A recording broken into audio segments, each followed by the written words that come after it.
Good evening, everyone. Welcome to the Natives Rouseabout. I'm Grant, and tonight with me is three guests, all members of the Natives Association. First up, we got Tom from Victoria, G'day. and Jono, G'day. and Tony from Queensland. Yeah, hey. So tonight we wanted to talk about a couple of things.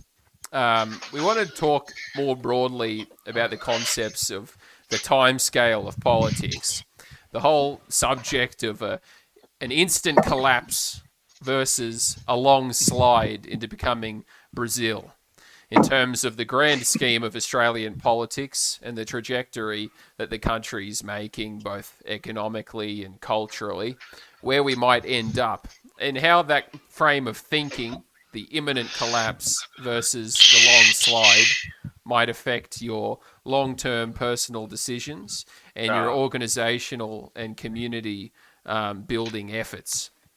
So, Jono, I'll get you started, mate. Where do you think you sit on this whole discussion of imminent collapse versus a long slide? Oh, I mean, I first got, intellectually at least involved in the movement and all the hysteria back around, I'd say around 2015 or so, and everything was going to collapse within the next year, most likely. And a year later, everything was going to collapse in the next year, and that was 7 years ago, and it's sort of, I mean, we see this from multiple political movements. There is obviously a tendency towards hyping up everything to be more than it is, which so far in my own experience hasn't come true. And realistically, the right-wing intellectual circles are just as, if not more, prone than the mainstream media to hype up all sorts of events to more than they are. Partly out of just a hatred of the system, that there is this sort of subconscious desire for it to all collapse, and just generally to feel important. Realistically, I think all the institutions in our society, on the one hand, have survived a lot worse and will survive. That said, the distinct difference between now and almost any other previous pressure they have on them is just a lack of respect for said institutions, which, therein lies the Brazillification. Just the institutions remain whilst society gradually loses respect for them, or sort of any understanding of the values that they were created for. And in that sense, yes, to briefly summarise, Brazillification it is. I see, generally people losing respect for institutions, losing an understanding of why we have them, and gradually just taking advantage of the system more. Do you mind if I just jump in there real quick? Yeah, go ahead. Yeah, so I just kind of want to spin off that. I think I've kind of been in the movement for about the same time as Jono. I don't know, a lot of the shit that I've seen isn't necessarily that we're going to collapse next year.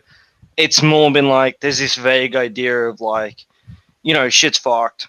Let's kind of make it worse. That you see it a lot with these fucking kind of Iron March types and fucking fascist forge types nowadays for all the fucking Zoomer cunts that missed out on fucking what is it, Iron March? You see a lot of those types who are accelerate into the wall and shit like that.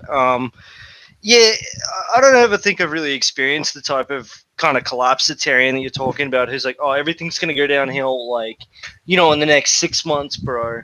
It's more been over the course of 20 years or so, people think that it's going to go downhill.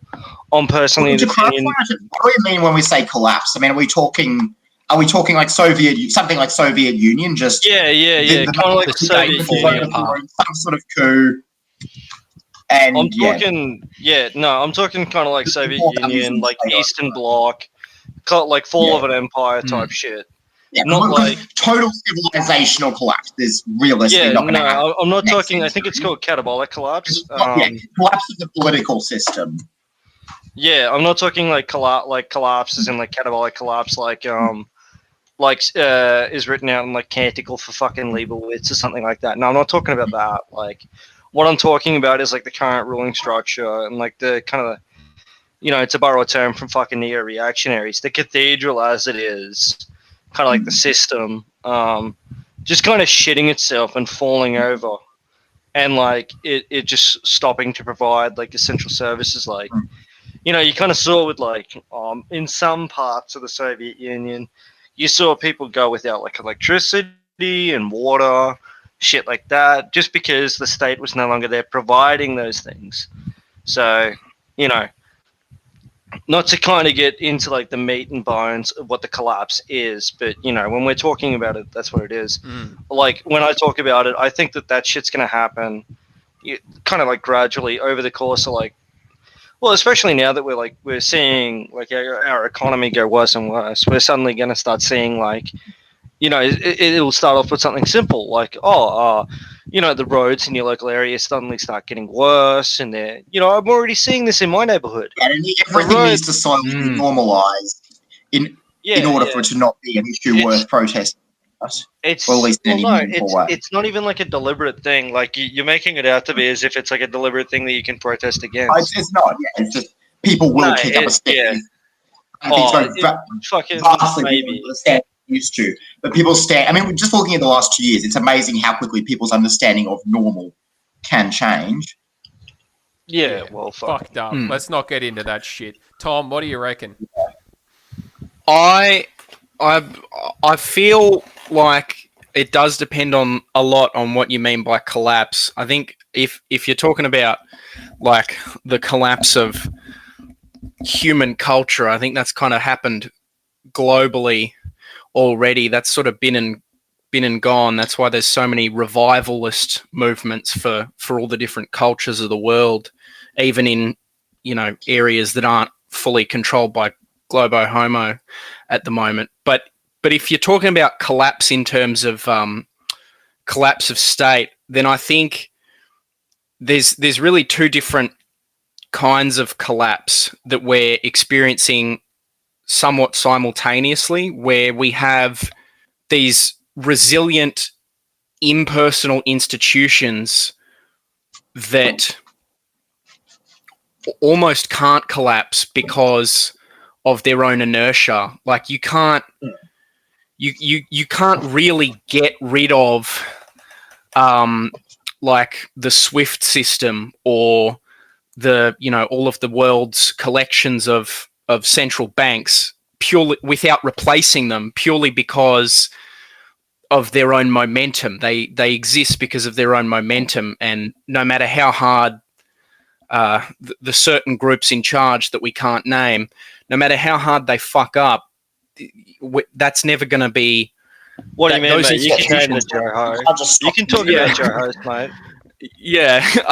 You can talk about the Irish. I don't actually. I can talk about the Irish, but I don't actually. I genuinely think I might be a little bit up in the air with Victorian hate speech laws, so I'm going to be on the side of caution. But anyway, I think those institutions, while they won't collapse, I think the institutions themselves are very rapidly hurtling into such incompetence that it's almost a good thing, because normies are going to be desperately looking for replacements for ruling ideologies from any source. And we're already seeing that in terms of one of the best examples I can think of that I know a lot about. I'm studying some engineering at the moment at university. One of the best examples I can think of is a recent series of catastrophic failures with plane design, something that people really have to have a lot of trust in for the tourism industry to continue, the logistics industry to continue, all of these different crucial industries for the modern service sector, globo homo economy. You need to trust planes if you want to continue having this sort of modern hyper materialist system, right? But there's planes falling out of the sky because I think the most recent problem was 747s, I believe. It was an upgrade to the 747s, or one of the Boeing 7 series, was outsourced. They outsourced a takeoff technology, I believe, to programmers in rural India, not even fancy India, right? Not even, the somewhat educated upper caste India. They outsourced it to literally the cheapest fuckwits they could find. And the inevitable happened. And this crucial technology that pilots were using to take off and land the planes failed. The software wasn't interpreting data readings correctly. It wasn't interpreting radar readings and gyroscope readings, and it would assume that the plane was at near 90 degrees upwards, trying to fly straight upwards, and so it would put the plane into nosedives and just fucking obliterate them with hundreds of passengers on board. And if the system has to keep chasing after this infinite growth, this infinitely shrinking potential to lower the bottom line, if the system keeps trying to do this, it is going to collapse quite fast. The notion of Americana cultural empire might continue, and the influence of banks might continue, but this absolute trust in neoliberalism and this absolute trust that a lot of normies seem to have in all these institutions and all of these, massive businesses and these massive industries, it's fading, in my opinion, it's fading rapidly right now. I have seen people who, got all of their flu vaccines before, even though flu vaccines didn't work as well as other vaccines. They, took all their pills, they took all their opioids, they took all their Prozacs, and they loved doctors and Globo Puffo and all that. And then, they tell me, oh, my uncle had a simultaneous heart attack and aneurysm a day after he got the vaccine. And the normie is starting to question. They don't know much yet, but in my honest opinion, the institutional collapse is the system will have to try and avoid it right now. It will try and save itself. It's not in a good position at the moment. I'm of the view what you're expressing there as a kind of institutional collapse, I really think falls into the category of the Brazillification. In Brazil, they've got courts and police and markets and businesses and industries, but it's so bogged down with incapable, corrupt, useless people that it's basically not functioning. It's not a highly efficient, highly oiled machine. And I think that is part of the long slide. You get these institutions, stuff like the secret police, you got ASIO and the AFP, which back in the day, were full of white men with, I guess, a high ability to perform and reach targets.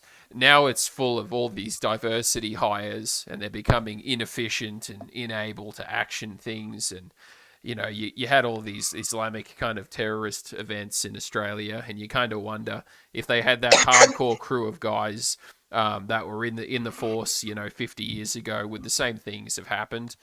Probably not. And I think all institutions across the board are kind of experiencing this loss of people of good quality, and that's causing inefficiency and corruption. And I think that falls into the kind of category of the long slide of Brazil.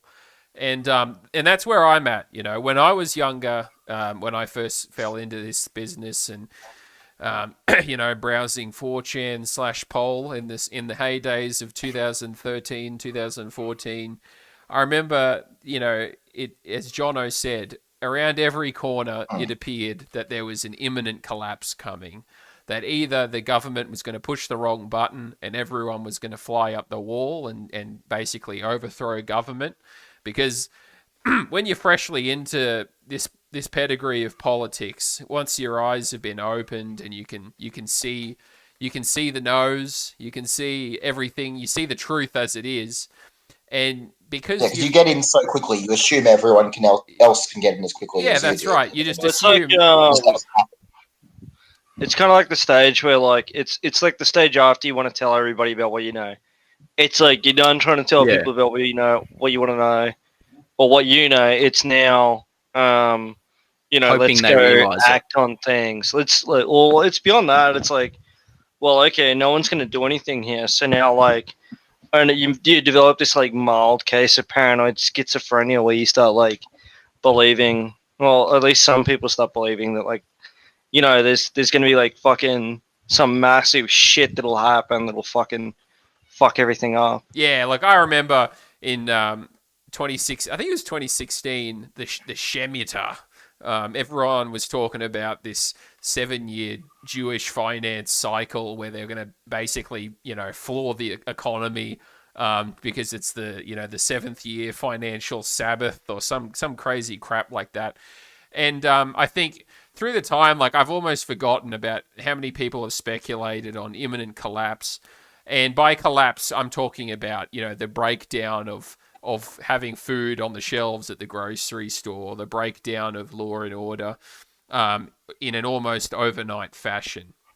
I think we are going to see the diminishment of, I suppose, material prosperity and the diminishment of the ability of law and order to keep a hard watch on everyone.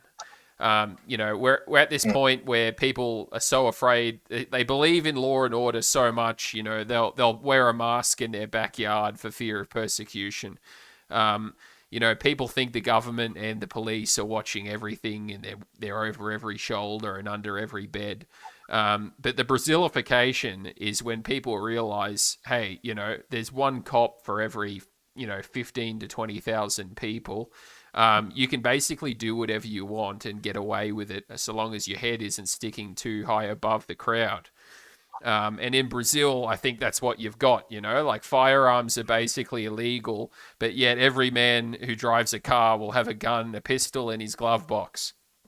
And that's the breakdown of law and order and the increase in the costs of living and the inefficiencies which come as part of a long slide to Brazil.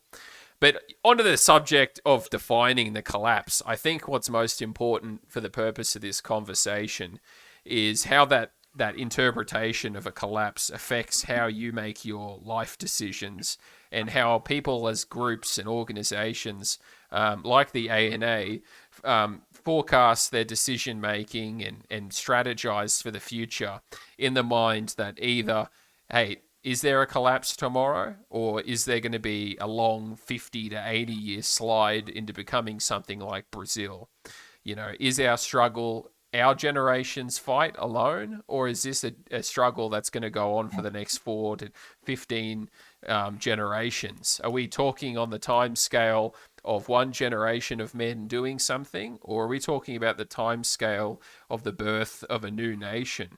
In the context of a long sliding, collapsing civilization.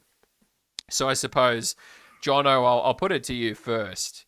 If you're of the mindset that civilization was going to collapse tomorrow, how do you think that would affect, or maybe not tomorrow, let's say next year, you were pretty convinced that, hey, look, big finance has done the wrong thing too many times. The economic collapse is impending. How do you think that would affect your personal decision making? I think the best way to look into it is: are we trying to prop up the system, or are we trying to collapse it? Because right now, whilst yes, I don't have respect for the system, I still pick up my litter. The very bare basic things that make a society function. Not throwing, not graffitiing, picking up your litter, not attacking random people in the street and stealing their wallet. We benefit from being in a society where that doesn't happen. At the point at which you accept society's collapse as an inevitability, as opposed to something that is either preventable or at least not going to happen within the foreseeable future, then there is no reason to in any way try and prolong this. And in that sense, once a critical mass of people do see that as an inevitability, it's a self-fulfilling prophecy that things are going to collapse. I think what it really comes down to is just do you try and have an effective, productive life, whilst being careful to design it in such a way that if the collapse did happen, you're prepared for. Do you get a job, you work hard, etc., and also while you're at it, try and have some practical skills that don't rely on a complex economy, and keep some canned food in your backyard, or do you just try and scrape by a minimum living, do the bare minimum, and just to keep yourself alive until the inevitable collapse happens, and then at that point, then we can make a life for ourselves. That's right. I mean, that's kind of the crux of what I wanted us to have a bit of a brainstorm about, and for all those nationalists out there that are listening, how many decisions have you made in your personal life that were heavily influenced by the fact you might have thought collapse was just around the corner? You think of how many men out there may have decided, nah, fuck it, I'm not going to do that study, I'm not going to take that job because, it's all going to hell next year and I'm going to be bugging out, I think that there's a fair risk there for a whole generation of men who like us when we first got into this business, were reasonably convinced that collapse was just around the corner, and it's caused a stagnation in their personal development. Tom, what do you reckon? Is the question relating to our actions, or what actions, course of actions I think we should take? Okay. How do you think that, if you became convinced that collapse was just around the corner next year, would you drop your engineering? Would you, how would that affect your personal decision making, I suppose, and ultimately your development? I have thought about this a fair bit, to be perfectly honest, and logically, or to my own logic, I've seemingly always come to pretty much the same conclusion, which is that, in my opinion, whether or not you believe that, whether you believe our enemies are going to accelerate and just, blow up our society demographically, industrially, economically, whether you believe that, a somewhat misguided Brenton Tarrant wannabe does something similar again in an attempt to accelerate himself. No matter what time scale you think the collapse is going to be on, there's never really a reason to not invest in the future. Because, for example, if all of us, the ANA and Australian nationalists more broadly, if we thought that, I don't know, maybe if we thought that the collapse was going to be in 60 years, and so we want the next generation to be prepared, and so we gather up the funds somehow, this is a hypothetical, don't have to worry about it. We gather up the funds and we start a TAFE and a uni, so that when there is some sort of collapse, we have the technical capacity and the leadership skills to rebuild, so that we don't run out of plumbers and doctors as we slowly slide into demographic Brazil.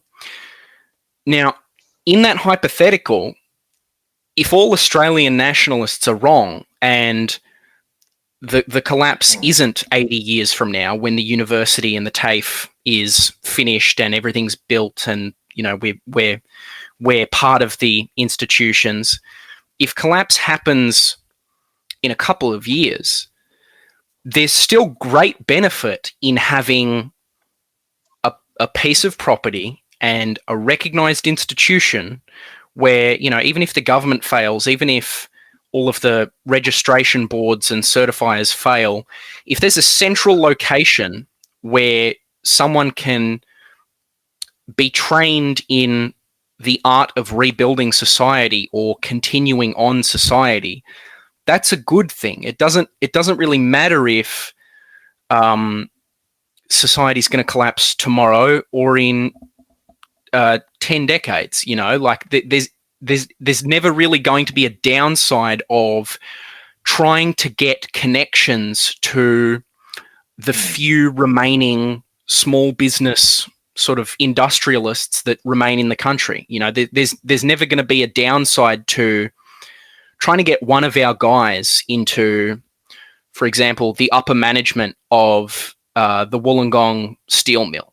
That's never going to be a bad thing, right? Like if we gain political control over an institution like that, it doesn't matter if we only have control for a few years or for decades as we slide towards collapse. The fact that we have that institution will benefit us. So I think it's always relevant and important to just invest in our future and hope for the best, and hope that we have lots of opportunities to steal institutions away from our enemies. We have to hope that we have time to start our own industrial funds, and build our own factories, and start our own schools with our own curriculums that don't include incredibly degenerate shit that they're teaching our kids these days, right? But if we don't have time to finish that, it's still good that we've started. We will still be grateful that we started it if the collapse happens sooner than we think. On 60 years and then only get 10 years worth, that's still 10 years worth. It's better. Exactly. Better that not do anything because the collapse is coming. Yeah. That's why the resources and the organizational capacity which you can build with that long-term mindset is going to be to your benefit in the event of a collapse anyway. So, and I think that goes back to the heart of, I suppose, the A&A model of doing things and how we see things. We see that, there's probably a 60 to 80 year game ahead of us at absolute minimum. And that in the same way, our founders before us, in the cause of a white Australia, they went from the mid 1850s and 60s until 1900 before they were able to introduce the Immigration Restriction Act. All these causes went on for generation. And it was the birthplace of many great young statesmen to have a time against that struggle. So, yeah, anything we do in the long term is also to our great benefit in the short term if there were an imminent collapse. And the same can be said for individuals. If you plan for your long full life of being an active member of an organization, how are you going to feed yourself? How are you going to sustain a family? How are you going to produce the next generation of our kind? You need to have a meaningful career, be educated or skillful at what you do, and make a good effort at it. And if you make long-term decisions and make wise long-term decisions in your personal life, you personally will be better if there were an imminent collapse around the corner as well. You got anything? And quite frankly, even if it is pointless, I think it's healthier as a human to be working towards something than to sit around waiting for something to happen. It's a much more healthy mindset. It's more beneficial to you, even if the work itself turns out to be fruitless. Yeah, that's right. Mm. Tony, you got anything to add to that?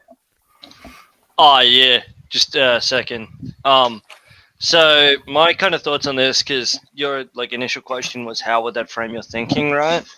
That's right. My response to that would be, if I thought the ship was gonna go down, I'm gonna give a more realistic answer than I'm gonna try and reframe it to be a bit more realistic. Say I thought things were gonna go down in 4 or 5 years time, I'd probably just continue working in some shit job, gain enough money I can to kind of get enough of my affairs in order and enough of enough connections and shit like that to the point where I can comfortably kind of go, all right, well, when the time comes, I'm decently ready. And from there, I would just go out and do things. But on an organizational perspective, I don't think you can definitely form organizations and shit like that. It's just the quality of these organizations and what they really are gonna do is gonna be Well, no, I won't say that the quality would be limited. I'll say that it would be of a different standard and just an entirely different nature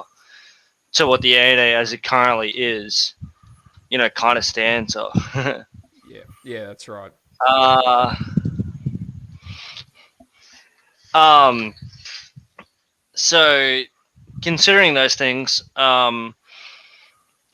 it's like a group that's kind of thinking maybe 4 years ahead in the future instead of like 40 years ahead of the future is probably going to be consisted of guys who are kind of more transient. Maybe they're not really going to be looking to set down their roots in whatever fucking communities they're going to be involved in.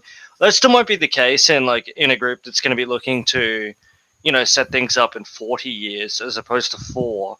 Like they still might be looking to go, set up somewhere else or set up in their local area or whatever.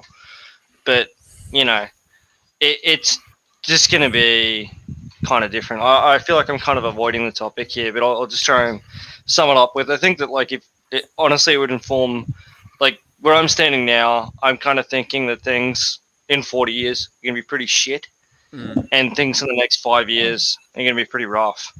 So, from my perspective, my thinking is you got to get a group of guys, at least a solid core of guys who you can work with in the meantimes, and then just kind of like ride out the rough weather and get to a point where you can actually, well, no, enjoy like the niceness while it is, but eventually it's just going to be fucked. Like, and you want that like that core of guys that you can rely upon when shit is fucked. And I'm not like talking about having a group of guys that like have a safe house or anything like that. You want something a bit more kind of meaningful than that. Sure, a safe house is great, or like a a bug out zone is awesome, but you really kind of want a group of people who are willing to form a community. And yeah, if you're thinking about 4 years ahead, you're not really going to get that. You're kind of just going to get the safe house. You're going to get like the stronghold eventually or something like that. Yeah. And even then, like these guys, if shit were to fall apart, they might be looking to cut you throat or something like that. But yeah, I don't know. I don't think a lot of people are thinking too far ahead in the future. I know that like I personally am only really thinking maybe like 10 years ahead at most, really.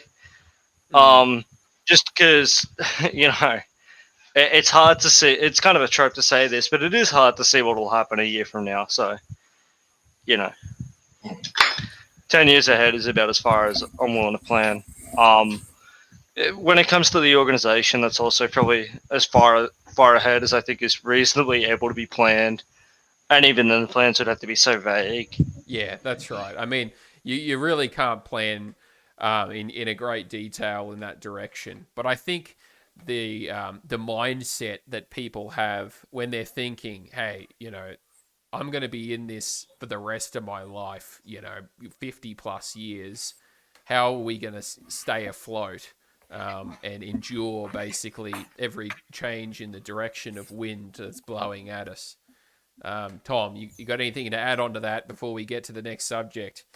Onto the topic of planning out for the future. Yeah, I would say I would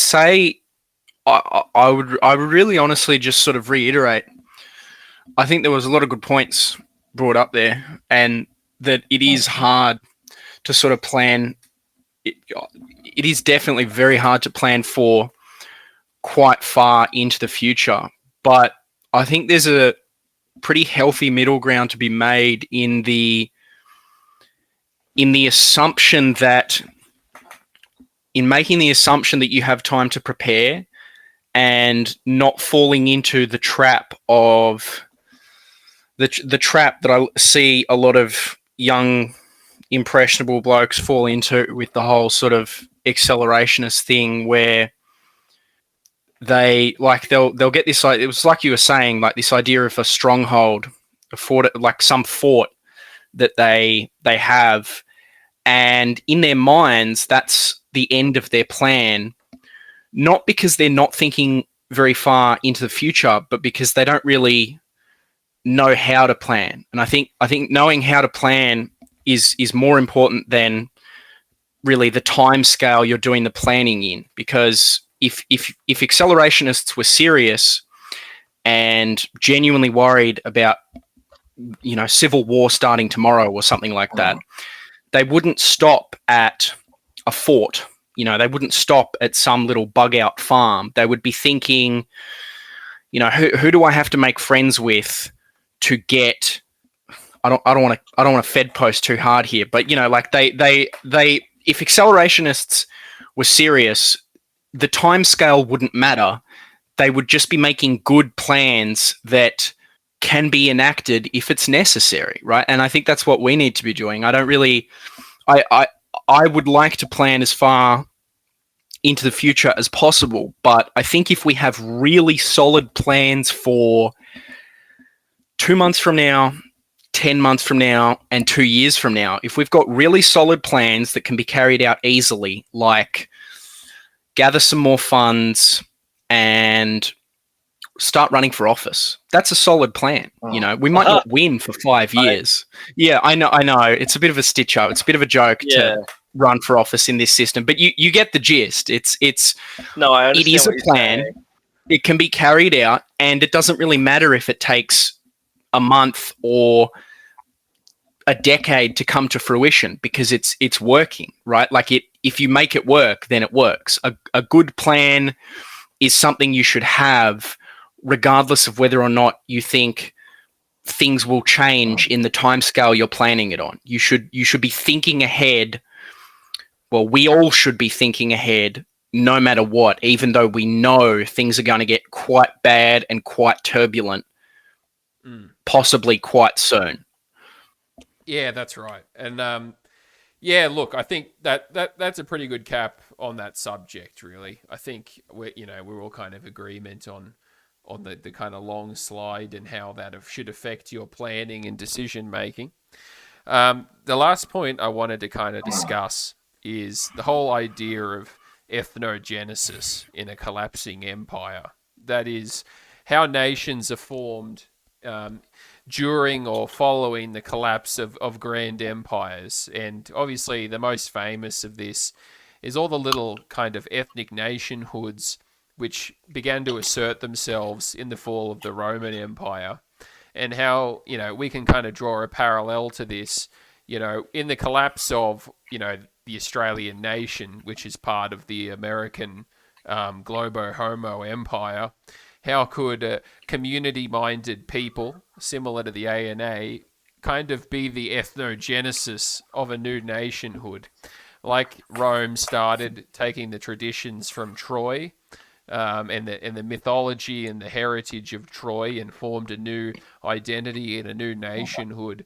In this collapse, this long collapse of the American Empire, do we think that there will be ethnogenesis in Australia? And if so, do we think that's going to be made up of all the ethnic identities we know now? Or do we think there's going to be new identities forged? Any hot thoughts on this?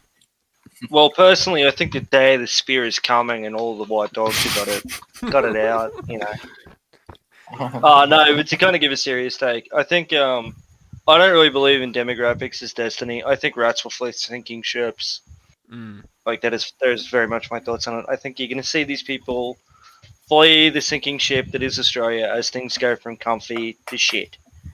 Because let's be real here, things are pretty comfy right now. They're all pretty cruisy.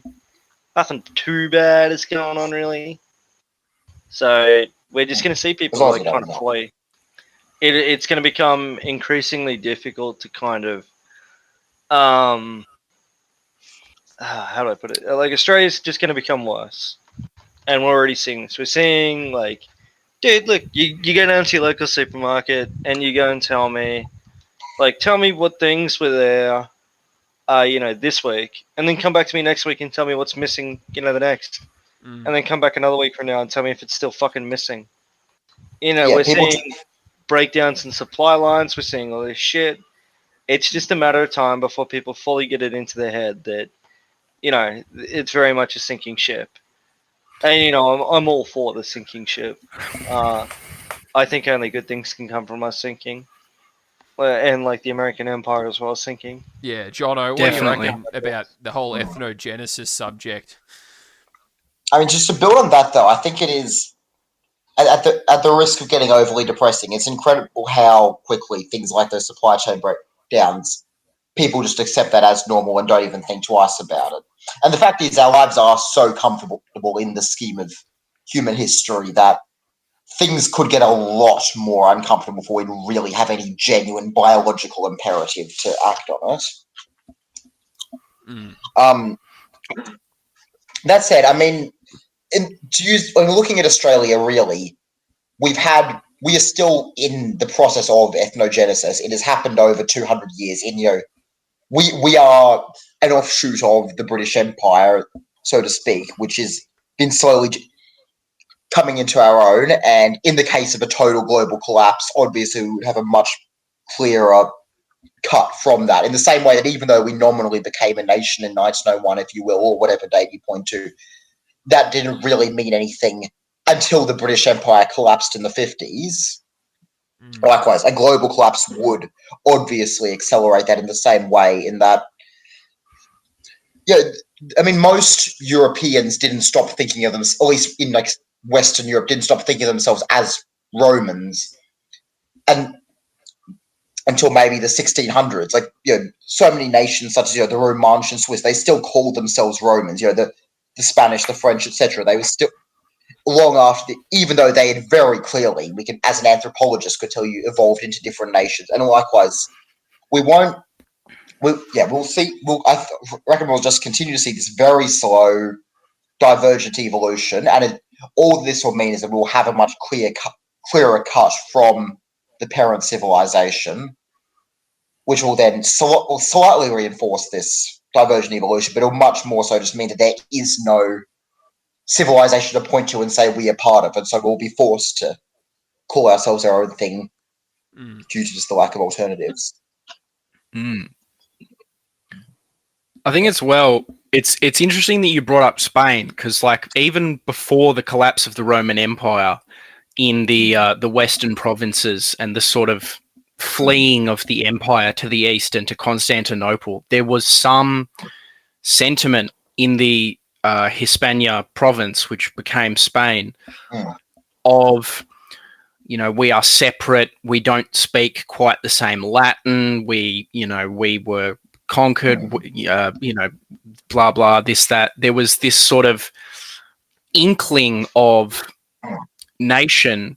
And then as the collapse happened, that separation, that desire for nationhood really started to manifest, and they became Spain, and they really sort of came into themselves as their own nation with a distinct, as a distinct ethnic group with distinct language and all of this other stuff. And I think that pattern, even though I only used one example, if you look at history, there are lots of examples of that pattern. And I think that's what's happening now, where we see it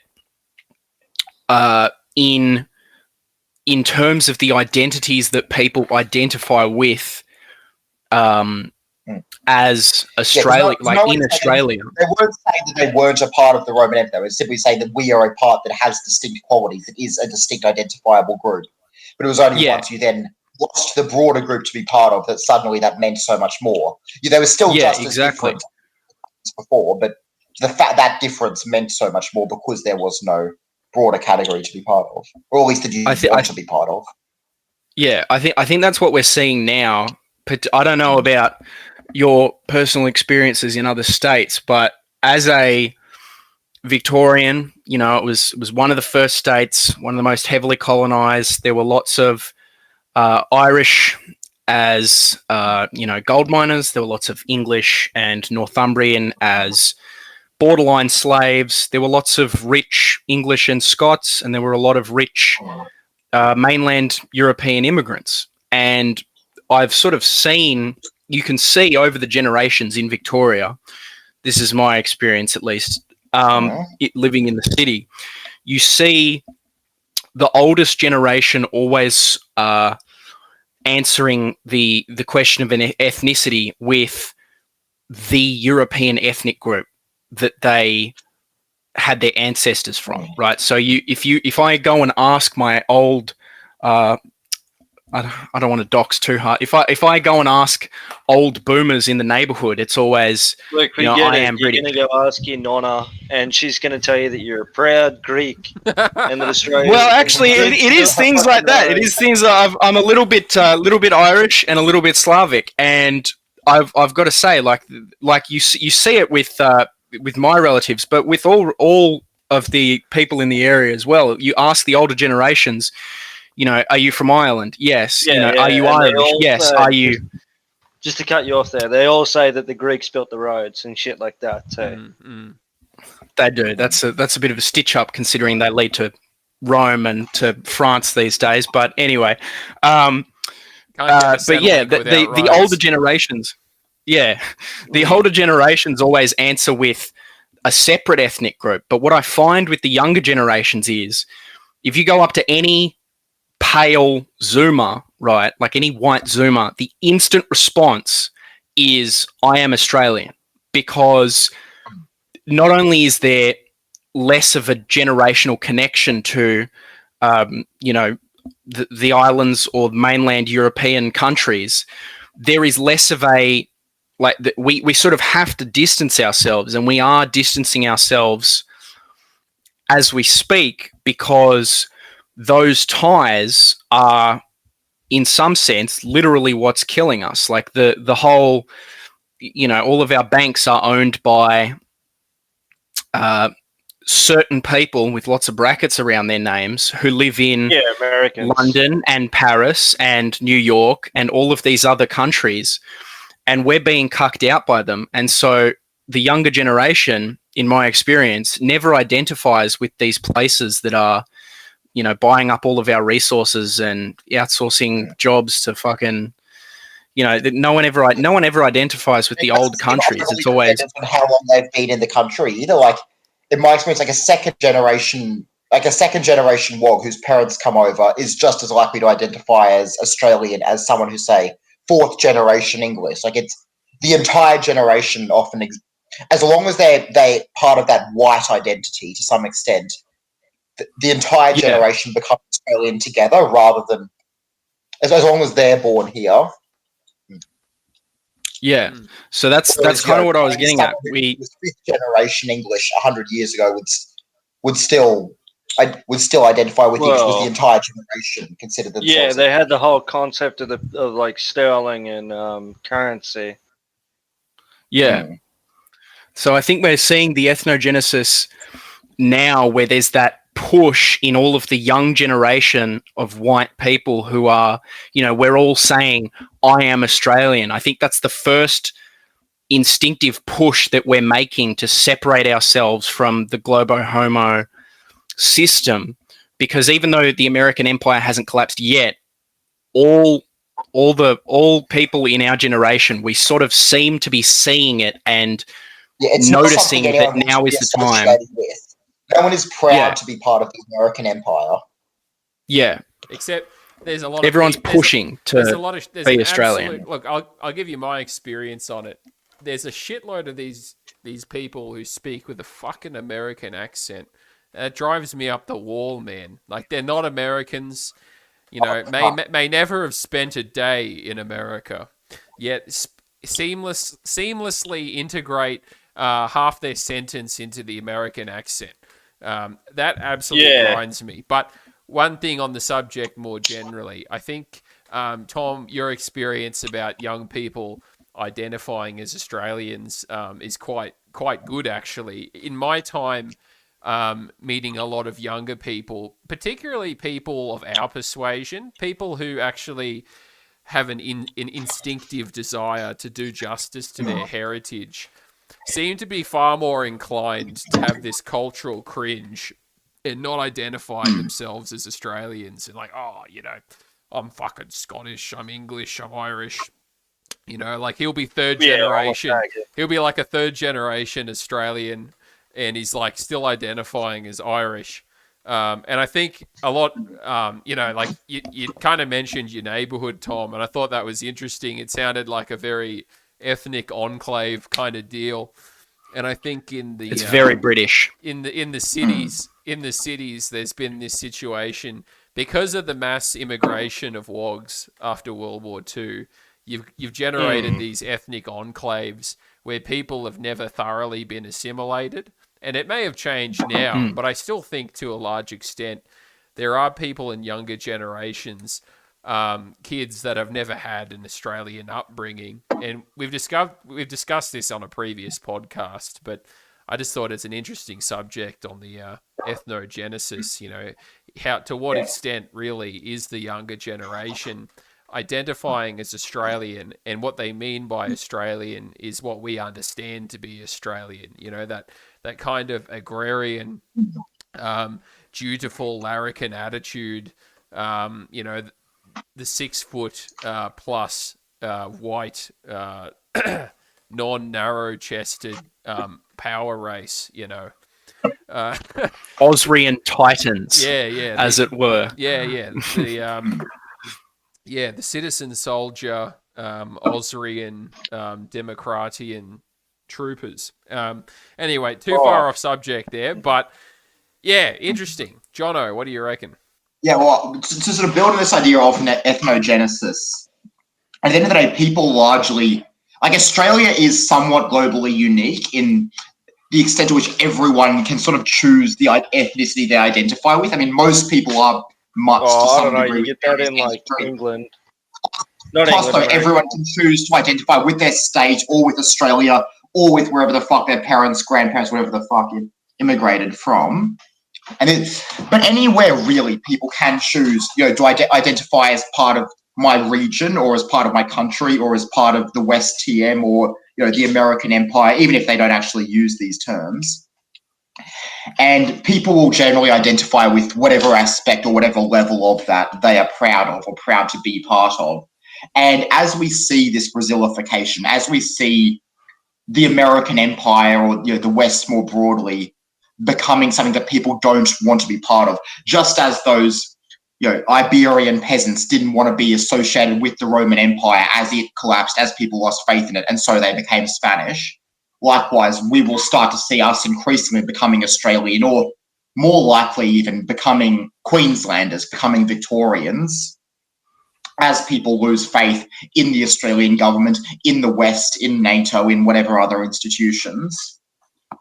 And we'll see much more localization and this ethnogenesis, because at the end of the day, it is something real. It is something you can point at. It is something you can have faith in a way you can't this broader global system.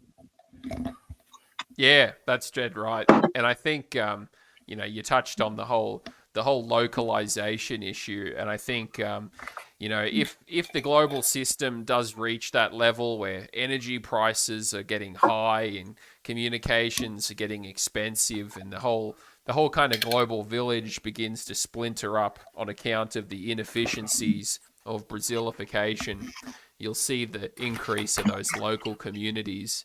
And it'll be interesting to see. The people identify with that because they are more proud to be part of that than to be proud of That's right. the West. And I think, in the kind of A&A model of things where we want everyone to be, a pillar of their community, to be successful in their career, to be family men, to own property and all the rest of it, I think it'll be interesting to see the kind of influence you could have as an organization of men over that grand scheme of time, to really forge and help guide along that ethnogenesis which happens when everyone begins losing faith in the collapsing empire.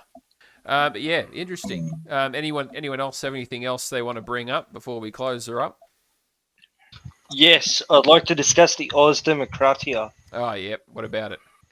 I just want to kind of touch on the vague ideas of it and just kind of get to grips with what it the fuck is.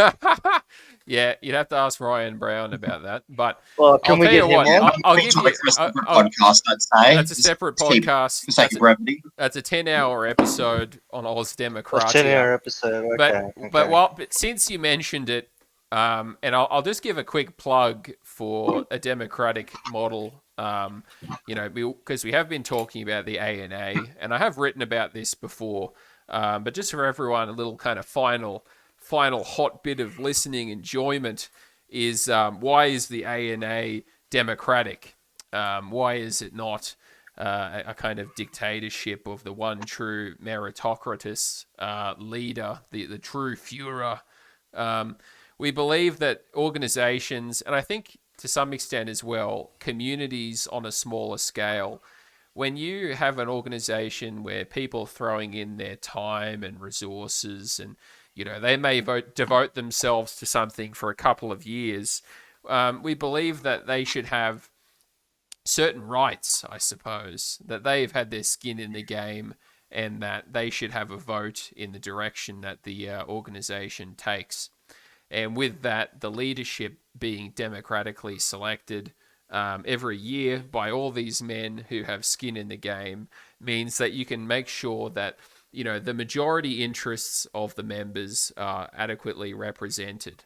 And after everyone's invested their money, time, and effort into something, in the situation where you can't have that re-election every year, and the leader decides to be a bit of a shit cunt and start causing trouble for people, the only way you can depose of a leader is usually by some intense internal civil war, some kind of intense internal action, which often breaks organizations and causes a lot of people to flake off. The internal feuds and disputes that can come from swapping leaders without having that clear, I suppose, open process, which we do in the ANA, can be a very costly exercise.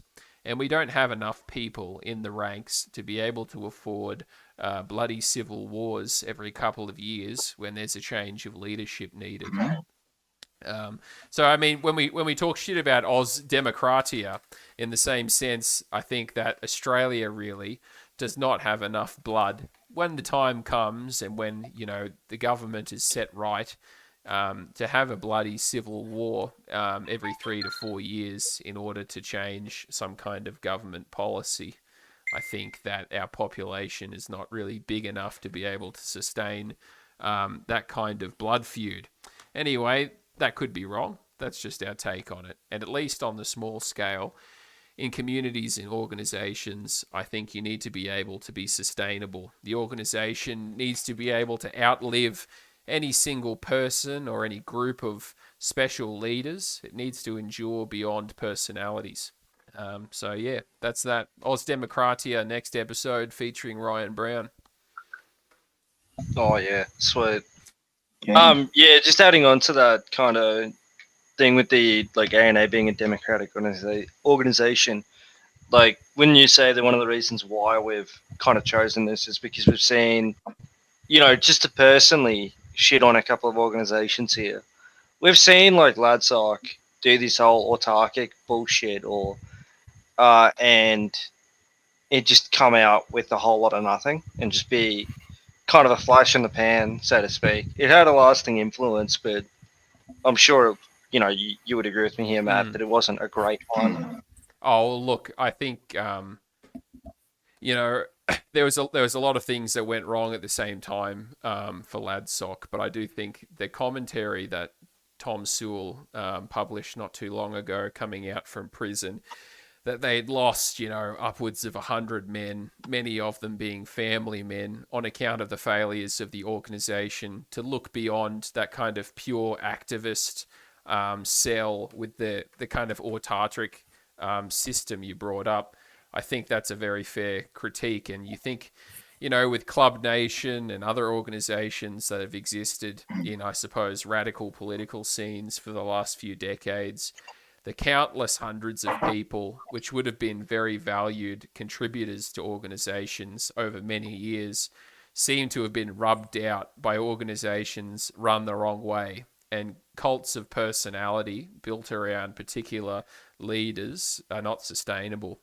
If a leader rubs someone the wrong way, say a certain person is in the organization in some kind of a leadership position for years, puts his time and money and effort into it, then has a bad feud with the boss on a one-off occasion, the boss rubs him out, his persona non grata, Think about it. That guy's gone for life. If he put his effort and time into an organization for that long, and then is rubbed out overnight by the indisputed God King of your organization, he's going to be like, well, if this is what nationalism is about, I'm never fucking coming back. And I think that happened to a lot of people in the last few years. A lot of people would have been permanently burnt out by the kind of tactics that were seen in Ladsock. I mean, and that's just from our perspective, from the outside, obviously. But yeah, you definitely need a model where disputes can be resolved with the grand, I suppose, model that every member is investing their skin into the game, and their survival and in the organization shouldn't be at the whim of a single man. There should be rights to appeal these kind of disputes. Yeah, certainly so. I think right to dispute definitely leads to, a lot less like upheaval in the organization. Yeah, Like that's I've right. personally seen some upheaval and like really kind of like gay shit go on with the ANA, but it's never on the same level as what appears to be going on in a lot of other organizations. Yeah, and that's it. And the point is that the organization survives, and it survives beyond any particular leadership personalities, which is the main thing we want, Like, if we're talking about this long-term slide into Brazil, we want the organization to be laying the bricks and the pavers of the roads that our grandchildren are going to walk on. We want the organization's name to be on the bridge that crosses the Murray River one day. We don't want the names of particular people who managed to, by almost extortion, hold on to power for the whole time for the sake of their personal benefit. That's where we want to be. Yeah. Tom, Yeah. Jono, anything to add? No, not particularly. Yeah, no, that's pretty. Yeah. Yeah, awesome. All right, well, I'll end it there then, gentlemen. Thank you everyone for listening. Yeah, And, cheers, boys. Thank you, guests, for signing on. We'll speak to you all again next Thank time. you for having guys. us. You've been listening Yeah, to the thanks for having Natives us. Rouseabout. Thanks for listening.